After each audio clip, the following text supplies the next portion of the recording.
Гродзенскага журналіста-расследавальніка Дзениса Івашына затрымалі працаўнікі КДБ. У яго дома адбыўся ператрус. Прычына візіту сілавікоў пакуль застаецца невядомай. Іншыя навіны гэтыя пятніцы ўжо цяпер у аб'ектыве. З вами Юлія Лабанова. Добрый вечар. Высылка консулаў у адказ. Працяг дыпламатычнай вайны Беларусі з Польшчаю. Пагаршэнне адносінаў з імі нясе драматычныя наступствы не толькі для знешняй палітыкі, але і для эканомікі Беларусі і для культурных стасункаў. Пакінулі пад вартаю, незважаючы на сухую галадоўку. Паседжанне ў справе Ігора Банцера ды іншыя суды. Все очень надеялись, что он по здоровью все хорошо у него будет, он выдержит, и этот замечательный свидетель появится. Но как-то не появился, и все пошло совершенно по непонятному сценарию. Да спробаў самагубства, што вымушае палітвязняў ісці на скрайнія крокі. Подобные меры применяются, как правило, к людям осужденным, к смертной казни, к пожизненному заключению, но никак не к человеку, который является только лишь пока еще обвиняемым. Варшаву пакіне консул Беларусі. Таксама на радзіму выйдзе генеральны консул Беларусі ў Беластоку. Гэтак наша заходняя суседка адрэагавала на высылку 3 польскіх консулаў з Беларусі. Што гэта значыць на мове дыпламаты і да якіх наступстваў можа прывесці Юлія Цяльпук. Пакінуць краіну цягам 48 гадзінаў. На гэтым тыдні прадстаўніцтва Польшчы з жалем прыняла 2 такія ноты ад МЗС Беларусі адносна 3 польскіх дыпламатаў. Для мяне асабіста, як для чалавека, гэта вельмі клопатна. Я працаваў у горадзе амаль 5 гадоў у розных акалічнасцях, рабіў усё магчымае дзеля таго, каб польскія справы, але і польска-беларускія ішлі наперад. 12 сакавіка сёння Міністэрства замежных справаў Польшчы прыняла сіметрычную меру. У сувязі з працягам непрыязных жэстаў Менску ў адносінах да польскіх дыпламатаў у межах прынцыпу ўзаемнасці МЗС Польшчы прыняло рашэнне аб высылцы генеральнага консула Беларусі ў Беластоку і консула Беларусі з пасады ў Варшаве. Пасля адказу Польшчы тое, што адбываецца, не назавеш інакш як адкрыты дыпламатычны канфлікт, які стратэгічна невыгадны Беларусі, кажа аналітык цэнтру «Еўрапейская трансфармацыя» Андрэй Ягораў. Такія краіны, як Польша і ў цэлым Еўрасаюз, які салідарызуецца з сваімі краінамі-сябрамі адносна знешняй палітыкі, з'яўляецца вельмі важнымі партнёрамі для Беларусі. І пагаршэнне адносінаў з імі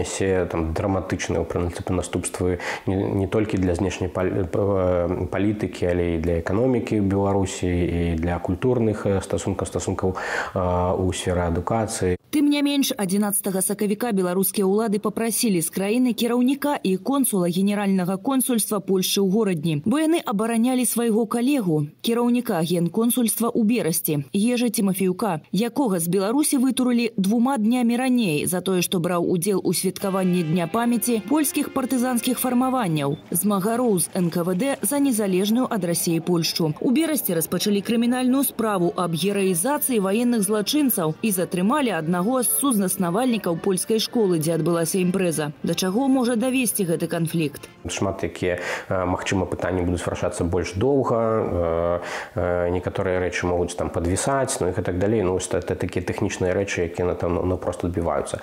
У глобальным сэнсе, улічваючы агульны крызіс стасункаў, асабліва гэта у кароткатэрміновай сітуацыі не адаб'ецца, але доўгатэрмінова гэта, канешне, будзе цягнуць на сябе шмат наступстваў і ў галіне інвестыцыяў, узаемных эканамічных дачыненняў. Курсу на пагаршэнне стасункаў з Польшчаю можна было чакаць. Заграничные подрывные центры и стоящие за ними спецслужбы, заинтересованные политические круги, предпринимают попытки по возобновлению протестной активности, по дестабилизации ситуации в стране. Прагучала гэта двойчы па выніках сустрэчы сілавікоў з Лукашэнкам. Яны ўсё ж такі абмяркоўвалі ў першую чаргу фільм «Залатое дно», які выйшаў, як на гэта рэагаваць і які патрэбны план дзеянняў. Але пра гэта яны ж не будуць гаварыць. што яны абмяркоўвалі там Сцяпана Пуцілу. Аўтар фільму пра схаваныя ад народу мільярды Лукашэнкі палітычны ўцякач, якога Польшча адмовілася выдаць Беларусі. Тое ж датычыць асобы Паўла Латушкі, заснавальніка народнага антыкрызіснага кіравання, сябраў ініцыятывы «Байпол» і іншых уцекачоў. Варшава адной з першых не прызнала легітымнасці Лукашэнкі пасля выбараў і прыняла з візітам Святлану Ціхановскую, як прымаюць прэзідэнта. Падтрымала патрабаванне санкцыяў у дачыненні рэпрэсіўнай улады, але абвесціла пра дапамогу грамадзянскай супольнасці Беларусі. Я лічу, што Беларусь павінна развіваць адносіны з Польшай, таму што Беларусь мае цесныя гістарычныя сувязі. Шмат людзей ездзі працаваць у Польшу. Ну и Беларусь как бы европейская краина. Мне кажется, что не только мы разрываем, но и поляки тоже разрывают с нами отношения. Просто нужно себя немножко вести по-другому по отношению к нам.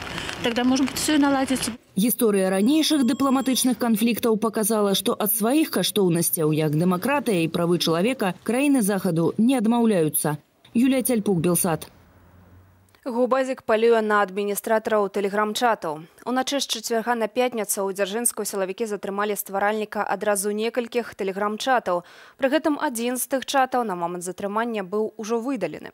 А таксама ягоную жонку, якая адміністравала некаторыя з чатаў. Пазней жанчыну адпусцілі. Пры гэтым карнікі літаральна ўламіліся ў кватэру, напалохаўшы дзяцей, канфіскавалі ўсю тэхніку. Таксама за ноч зніклі тэлеграм-каналы «Стройка Дзяржынск», «Где ГАИ Дзяржынскі раён» і «Сітуацыя на дорогах Мачулішчы Гатава». Ператрусы і агляды адбыліся і ў іншых мясцовых актывістаў. Як паведамляе Губазік, структура выкрала ўжо больш за 1000 дваравых чатаў. Адміністратарам і актыўным удзельнікам чатаў, якія палічылі найбольш радыкальнымі, прыгразілі 10 гадамі турмы. Больш за палову выяўленых чатаў прыпадае на Менск і Менскі раён. У прыватнасці 10 сакавіка працаўнікі Губазік затрымалі адразу 7 актыўных удзельнікаў дваравога чату ў маскоўскім раёне сталіцы. Пры гэтым затрыманне адбылося дзякуючы даносу ад гэтак званых неабыякавых грамадзянаў. Прысуд занадта мяккі. Генеральная пракуратура пратэставала вырак у крымінальнай справе, вядомай як справа аб 0 праміле. 2 сакавіка паводле яе судзілі журналістку Тутбай Кацярыну Барысевіч і доктара бальніцы хуткай дапамогі Арцёма Сарокіна. Іх вінавацілі ў разгалошанні медычнай таямніцы пра адсутнасць алкаголю ў крыві забітага Рамана Бандарэнкі. Кацярыну Барысевіч тады суд пакараў 6 месяцамі калоніі агульнага рэжыму і штрафам 100 базавых велічыняў або 2900 рублёў. Арцёма Сарокіна 2 гадамі калоніі з адтэрмінаваннем на год і штрафам 50 базавых 1450 рублёў. Адразу ж пасля агучвання прысуду доктара вызвалілі ў судовай зале з падпіскаю пра нявыезд. Журналістку і лекара затрымалі ў лістападзе пасля таго, як на партале Тутбай з'явіўся артыкул Кацярыны Барысевіч. У ім аўтарка са спасылкаю на доктара Арцёма Сарокіна паведаміла, што забіты на плошчы пераменаў Раман Бандарэнка быў цвярозы. Гэтак артыкул знепраўдзіў словы Александра Лукашэнкі, што Бандарэнка быў п'яны. Беларускія праваабаронцы прызналі Кацярыну Барысевіч і Арцёма Сарокіна палітвязнямі. Міжнародная праваабарончая арганізацыя Amnesty International, міжнародная амністія, вязнямі сумлення. Сёння ў горадні працягнуўся суд над рок-музыкам Ігорам Банцарам, які ўжо 10-й дзень трымае сухую галадоўку на знак пратэсту з несправядлівым абвінавачаннем. Суддзя Наталя Козел адмовіла ў змене меры стрымання для Ігора ды прызначыла чарговае паседжанне. Ігор Банцар заявіў, што працягне галадаваць, а сіла ў яго засталося да панядзелка. Пра гэты ды іншыя судовыя працэсы Алесь Баразенка. Разгляд справы гарадзенскага музыкі Ігора Банцара зноў перанеслі. У суд ужо 3-й раз не з'явіўся сведка-міліцыянт. Новая дата – 18 сакавіка. Да яе Банцар, які ўжо 10-й дзень трымае сухую галадоўку, проста можа не дажыць. Усе сябры, канешне, хвалююцца. Сёння, калі яго маці выйшла з суда, і пачалася гістэрыка. Усе гэта бачылі. Все баімся, але будзем глядзець, што будзе далей, калі ён сам сказаў, што дажыве да панядзелка, а далей не ведае. То будем чакаць, будем спадзявацца на тое, што нешта зменіцца. У судзе Заводскага району Менску пачаўся разгляд справы Андрэя Асаулы, якога вінавацяць у абразе Александра Лукашэнкі, а таксама іншых службовых асобаў. Паводле версіі следства, Асаула патэлефанаваў у міліцыю і негатыўна выказаўся на адрас праваахоўнікаў. Аператар службы 102 Дзёміна палічыла сябе абражанай і падала ў суд.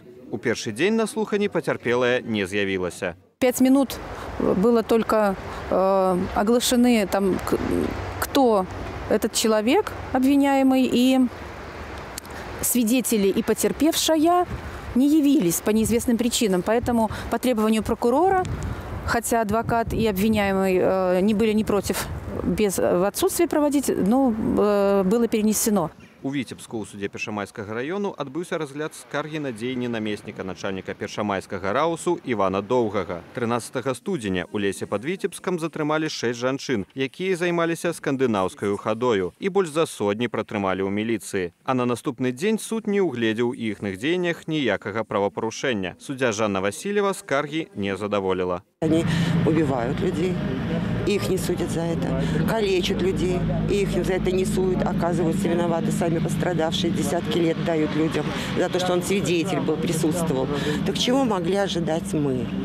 Конечно, я не ждала того, что что-то ему присудят, но я очень надеялась, что он хотя бы извинится. У Менску ў судзе Фрунзенскага району распачаўся працэс над 34-гадовым гомельцам Дзянісам Чыкалёвым, якога вінавацяць ва ўдзеле ў масавых дзеяннях, што груба парушаюць грамадскі парадак. Чыкалёва забралі ў дзень 10 жніўня і ўжо 7 месяцаў трымаюць за кратамі. На суд над Дзянісам сёння сабраліся некалькі дзесяткаў чалавек, аднак трапіць на працэс змаглі адзінкі. Ему от присутствия морально, от нашего присутствия, от нашей поддержки ему морально тоже легче.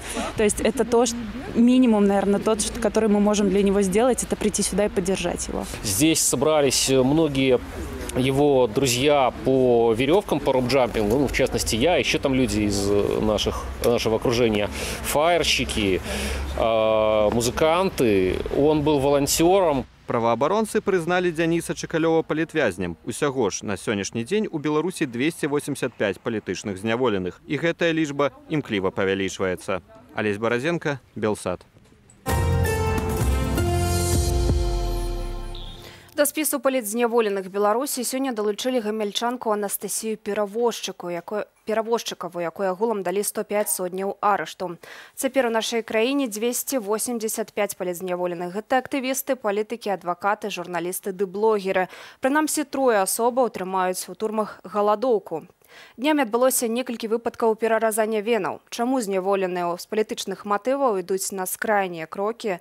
Ігор Станкевіч. Лязом парэзаў руку ў 3 месцах. На гэты крок блогера і палітвязня Сергея Пятрухіна штурхнула жудасная антисанітарыя і немагчымасць быць у камеры, куды яго перавялі 25 лютага. Адміністрацыя турмы нумар 4 Магілёва пакарала вязня 20 сотнями карцераў. После того, как он вскрыл себе вены, ему была оказана медицинская помощь.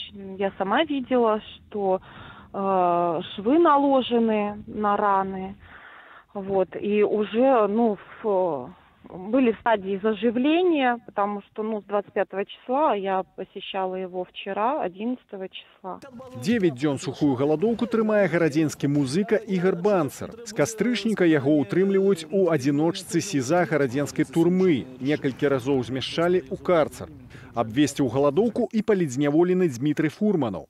На 5 сотняў яго кінулі ў карцер, а на прагулку выводзяць выключна ў кайданках. На шпацыр у кайданках выводзяць і палітзняволенага Мікалая Дзядка. Нядаўна яго поставили на профилактичный улик, як небяспечнага. Подобные меры применяются, как правило, к людям осужденным, к смертной казни, к пожизненному заключению, но никак не к человеку, который является только лишь пока еще обвиняемым, нет приговора суда. На знак протесту супраць новага абвінавачвання паспрабаваў перацяць сабе жылы палітзняволены Ігор Лосік. Учора ён абвесціў сухую галадоўку. Раней ён галадаваў 41 дзень. Сколько раз уже его и в такие условия ставили, и психологически давили, лишали переписки, прессы. А здесь, получается, очередное такое потрясение. Это новые, более тяжелые обвинения и более тяжелые статьи, как я поняла. Это просто был крик отчаяния и еще один способ обратить на себя внимание. Скардзіцца на неатрыманне лістоў і нашая калега, журналістка Белсату Дар'я Чульцова. Гэта таксама адзін з элементаў псіхалагічнага ціску. Праваабаронца і былы палітвязень Михаил Жамчужны на ўласным досведзе зазнаў стаўленне турэмнай адміністрацыі да палітзняволеных. Заместитель по режимно-оперативной работе СИЗО-2 города Витебска, подполковник Лаур, лично обвинил меня в том, что я имею свои взгляды на политику государства, что я не поддерживаю их взгляды. И за мои политические убеждения он подошел, и когда у меня руки были за спиной, ударил меня кулаком в лицо. Улады свядома ціснуць на палітзняволеных, упэўнены праваабаронца Олег Волчак. Я считаю, что это делается все-таки запугать население вообще какой-либо активности и показать, что кроме того, что вы получите срок, то у вас еще будут проблемы и в местах нахождения лишения свободы. То есть будете ограничены во всех правах. А что думают про это громадяне? Благодаря им, допустим, народ возмущается. Они рассказывают правду народу. Вот. Народ недоволен, народ выходит на улицу. Значит, задавить вот эту верхушку, так сказать, голову отрубить, успокоятся. На режим давления оказывается. И поэтому оно в истерике бьется. Это было всегда. И я не думаю, что сейчас настолько хуже. Просто они делают это повседневно. Сёння праваабаронцы прызналі палітзняволенай Анастасію Перавозчыкову. Яна мае правесці за кратамі 105 сотняў. Агулам спіс палітзняволеных павялічыўся яшчэ на 6 чалавек. Ігор Станкевич, Белсат. Одна сям'я, 2 палітвязні. 4 месяцы ўзняволення застаюцца браты Алексей і Кім Самусенкі. Абодвух вінавацяць паводле артыкулу 342 крымінальнага кодексу арганізацыя рыхтавання дзеянняў, якія груба парушаюць грамадскі парадак. Дома братоў чакаюць бацькі ды сем'і, жонкі і малыя дзеці. Яны не вераць у вінаватасць сваіх родных. А вось гэта тое, чым я намагалася закрыць свайго сына. Гэта тая вышыванка, якую я рабіла яму, каб яго закрыць як мага. Гэта тое, што можа зрабіць маці для сваіх сыноў, для сваіх мужчын, для сваёй сям'і. Жыццё ў сям'і Самусенкаў падзялілася на да і пасля. Спадарня Людміла уласнаручна ткала і вышывала сваім сынам адзенне. З лістапада жыве ліставаннямі з турмы. Калі сыны апынуліся за кратамі, то гэта шок. Для сям'і гэта шок. То бок, ведаеце, вось твою сям'ю парвалі на кавалкі і раскідалі. І мы сядзім утрох, я, Андрей ды Тагір, і не ведаем, што рабіць. Таму што дзеці недзе там, нявесткі недзе там, унукі недзе там. Усё, свет скончыўся. Братоў затрымалі з розніцаю 1 дзень на пачатку лістапада. Абодвум выставілі стандартнае абвінавачанне пра арганізацыю рыхтавання дзеянняў, якія груба парушаюць грамадскі парадак. Але ў гэта не вераць ні іхнія родныя, ні сябры. Браты ў сапраўднасці добрыя арганізатары рыцарскіх фестываляў. Часто ездим на природу, на фестивале, в одном клубе состоим. Давно уже состоим, занимаемся, интересно. Это, собственно, шлем с забралом. Это бацинет. Забрал Club Wizard, по-моему. Сейчас уже точно не вспомню, что это. Ну, если он атрибут, это, скажем так, видно, что он не совсем боевой, отметин на нем мало. Люди, которые там вечером бегут домой для того, чтобы уложить ребенка спать, там покупать и, в принципе, почитать книжку, ну разве они могут сделать что-то плохое? А яшчэ браты Самусенкі зацятыя аматары палявання, да якога Алексея Кіма прывучыў тата. Цяпер паляўнічую зброю забралі і ў сыноў, і ў бацькі, разам з усёю кампутарнаю тэхнікаю, на якой падставе невядома. Моя беда в том, что я не могу в нашем государстве не могу защитить ни дом, ничего. То есть это так сильно напрягает и так сильно убивает психику, что, ну, не знаю. Нет, мы будем жить и дальше. И я думаю, что этот театр абсурда кончится. Сыны застаюцца ў зняволенні, а Людміла і Андрей Самусенкі вельмі дзякуюць за падтрыманне ўсім знаёмым і незнаёмым людзям, кажучы, без нашых беларусаў мы бы не справіліся. Штодня па-партызанску, але беларусы працягваюць пратэставаць супраць гвалту, падману і прававога дэфолту. Рэгулярна выказваюцца і ў падтрымку асуджаных. Агляд сённяшніх акцыях, зафіксаваных на фотаздымках і дасланых вамі нашыя гледачы, ужо цяпер у эфіры.